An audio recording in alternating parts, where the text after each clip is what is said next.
Young voters showed up at the polls at historic rates this midterm election.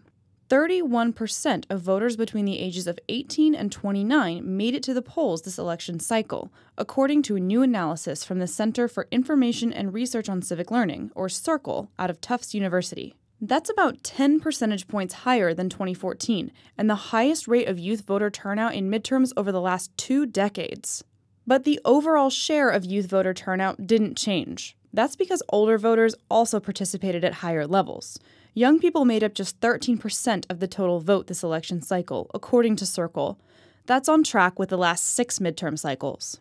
Exit polls showed that young voters strongly favored Democratic candidates. According to CIRCLE, 67% of youth cast their vote for Democratic House candidates, while 32% chose a Republican candidate. That made a big difference in states with very close gubernatorial and Senate races. Like in Wisconsin, where Democrat Tony Evers beat incumbent Republican Governor Scott Walker by just 1.2 percentage points. There, 60% of voters under the age of 30 supported Evers, compared to just 37% who favored Walker. And in Georgia, where the governor's race between Democrat Stacey Abrams and Republican Brian Kemp is still too close to call, young voters favored Abrams over Kemp 63% to 36%.